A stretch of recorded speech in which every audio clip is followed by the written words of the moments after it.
আসসালামু আলাইকুম রহমতুল্লাহ। আমি ডাক্তার শাহাব হোসেন। আজকে আমি কথা বলবো মলদ্বারে ব্যথা নিয়ে।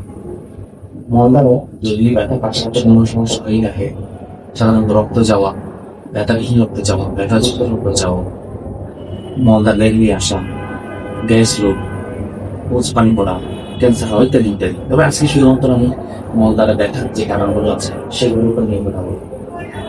মলদ্বারে ব্যথাটা আমাদের দেশে একটা কমন সমস্যা।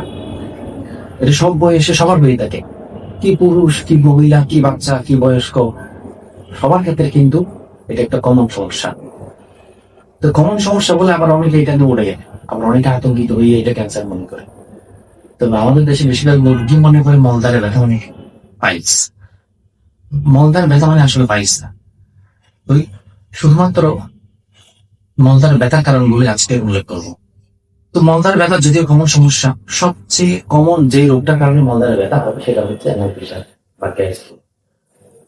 যাদের কনস্টিপেশন বা পায়খানা কষা থাকে, বা যাদের ঘন ঘন পায়খানা হয় বা অনেক বেশি পাতলা পায়খানা হয়, অনেক সময় দেখা যায় যক্ষা বা ক্যান্সারের কারণে কিন্তু এই অ্যানাল ফিশার বা গ্যাস রোগটা হয়ে থাকে। এটা হইলে সাধারণত মানুষের বাথরুম থেকে আসার পর তীব্র ব্যথা হয়, অনেকের সারাদিন ব্যথা থাকে, চাপা থাকে। তো এইটা হচ্ছে প্রথম দিকে যাদের হয় তাদের অনেক সময় ব্যথার সাথে রক্তপাত হয়, ব্লিডিং থাকতে পারে। যাদের দীর্ঘদিনের সমস্যা হয়েছে 1 বছর, 2 বছর, 3 বছর, 5 বছর, তাদের সাধারণত রক্তটা এরকম থাকে না, শুধু ব্যথা থেকে চাপা পড়ে। গুড নিউজ হচ্ছে এই অ্যানাল ফিশারের 90 থেকে 95% রোগী নর্মাল ট্রিটমেন্টেই এই রোগীটা ভালো হয়ে যায়, এবং বাকি 4 থেকে 5% লোকের অপারেশন লাগতে পারে। পরবর্তী যে কারণে এই মলদ্বার ব্যথা হয় সেটা হচ্ছে পায়ুপথ পোড়া। সাধারণত পায়ুপথ ফুলে থাকে এবং প্রচন্ড ব্যথা থাকে, হাত দিয়ে ধরা যায় না, রোগী ঠিক মতো হাঁটতে পারে না, বসতে পারে না, অনেক সময় ব্যথার সাথে সাথে জ্বর চলে আসে।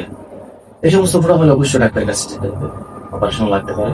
অনেকের ক্ষেত্রে কি হয়, ওই পোড়াটা ফেটে গিয়ে ওখান থেকে পোস্টমান করতে করতে একসময় ফিস্টুলা ডেভেলপ করে ফেলে।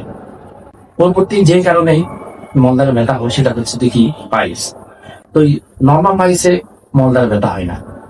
আমাদের দেশের বেশিরভাগই মনে করে মলদ্বারে ব্যথা মানে পাইলসের সমস্যা। যাদের পাইলস দীর্ঘদিন ধরে বাইরে থাকে, ভিতরে ঢোকানো যায় না, এবং ওখানে যদি রক্ত জমাট বেঁধে যায়, তাহলে হচ্ছে এটা এখান থেকে ব্যথার উৎপত্তি হয়। নর্মাল পাইলসের সাধারণত ব্যথা হয় না। পরবর্তী যে কারণে মলদ্বারে ব্যথা হতে পারে সেটা হচ্ছে মলদ্বারের ক্যান্সার।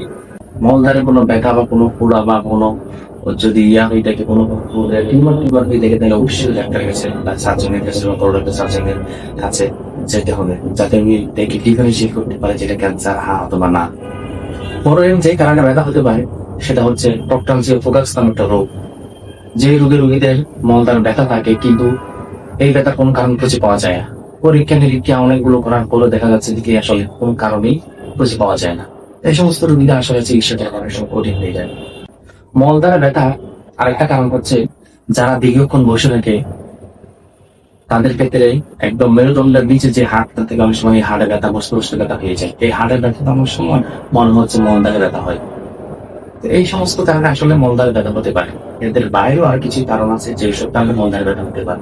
এই কারণে মলদ্বারে ব্যথা হলে বা রক্ত পড়লে বা কোনো টিউমার হলে অতি সত্বর কোনো জেনারেল সার্জন অথবা কোলোরেক্টাল সার্জনের কাছে শরণাপন্ন হবে। তাহলে আপনার রোগটা ডিফারেন্সিয়েট করা গেলে তাহলে আপনার পরবর্তী যে এটা যে ক্যান্সার হ্যাঁ ক্যান্সার না, এটা পালস হ্যাঁ পাইলস না, এটা ফিশার কিনা, এটা আপনি ডিফারেন্সিয়েট করতে পারবেন। শুধু শুধু মলদ্বার ব্যথা হলে আপনি পাইলসের ওষুধ খেয়ে লাভ নাই। ধন্যবাদ সবাই।